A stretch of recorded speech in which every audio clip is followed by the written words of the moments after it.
mga amo, mga kasimpleng manggagawa ng bahay. Bali, usapang welding muna tayo. Ito po ay tinatawag nating shafting, mainit po yan dahil wini-welding.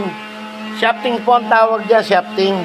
Ngayon, ang ginawa namin dyan para matibay, ipinasok namin sa loob, Ito po yung shafting, Huwag po kayong gagamit ng tubo dahil pag ang tubo po ginamit nyo, sandaling panahon lang mababaklas na. Pag kinain ng kalawang, wala na, sira na kagad yung tubo. Kaya talagang mas maganda, ganito ang gamitin nyo, shafting. Ito talaga ang pinakamaganda, At iyan po ay pumutol po kami ng 6 inches, pinasok namin sa loob, Yan, nakaganyan yan. Tapos may sangga po yan ng angular. May angular po yan na nakasangga. May angular na palaman sa loob. At ito po ay nakadikit do sa angular. Nakahinang po itong shafting natin sa angular, Pangit po kasi kapag ka nagkaltas tayo dito, tapos dito nakalagay yung pillow block, pangit po tignan kapag ka nagkaltas tayo dyan. Kaya mas maganda po talaga nasa ibabaw siya at yung lakas niya nandito.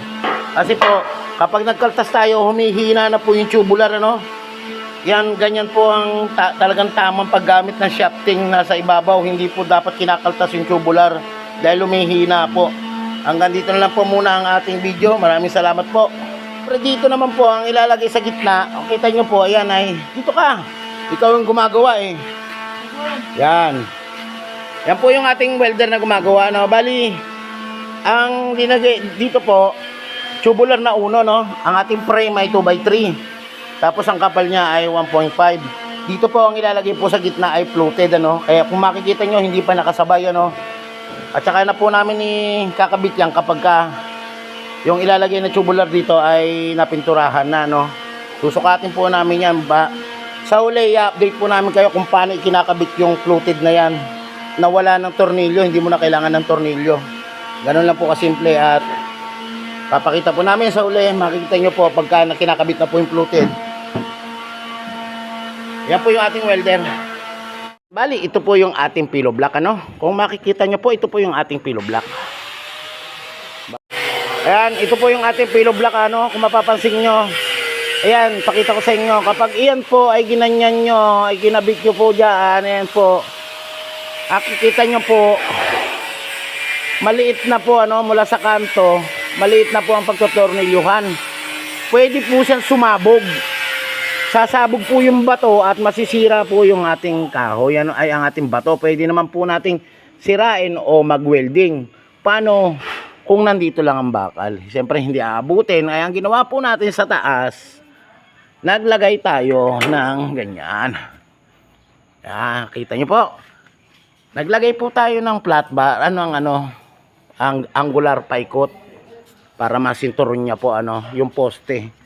Mas malakas ang kapit niya. Ayan Bakit ganun ang labo ng camera? Ayan, ganyan po ang ginawa natin para matibay talaga siya. Malabo yata ang camera natin ngayon. Ayan, ganyan po, ganyan lang po. Ang tips ko lang po, ganyan po ang gawin nyo kung sakaling makaengkwentro kayo ng ganito na maganda yung ating pillow block. Kailangan heavy duty, Ayan, ganyan po ang gawin nyo. Isama nyo na po sa angular yung inyong tornilyo, Hanggang dito lang po ang bali. Ito na po yung ating ginagawang fluted, yung gate. Ayan po, si Tura po ang gumagawa, Ayan po. Kita nyo, binablock screw niya. Kasi ang pamamaraan po namin dito, ayaw ng may-ari ng ng merong flat bar o angular. Gusto niya nakaipit talaga ng tubular para magandang tignan nga naman at malinis, diba? Kaya ginawa namin, binlock screw namin at saka lalagyan naman ng ipit ng bakal dito, Ayan. Tingnan natin yung likod, Yung likod kasi, ayan ang gusto niya ng may-ari, Ang gusto ng may-ari, ayaw niya ng may flat bar doon, saka sa ilalim, para gusto niya pati likod malinis. Ayan kita nyo, malinis naman talaga. Tama naman siya, malinis siyang tignan. Siyempre sinasabayan na rin ng ating paring tembong ng pagpipintura, Ayan, nakita nyo, minamasilyahan niya na lahat ng dugtungan. Ayan. Siyempre siya ay tura naman ay nandito. Kasi na ba tatlo? Matibay na ba tatlo? Tatlo, diba? Ayan, tibay na. Yan po yung, kapag ka kakabit po ka talaga kayo ng ganitong fluted na UPVC decking, nasa harap itong wood. Yung style kahoy, yan ang nasa harap hindi po yun nasa likod. Baka magkamali kayo ng pagkabit.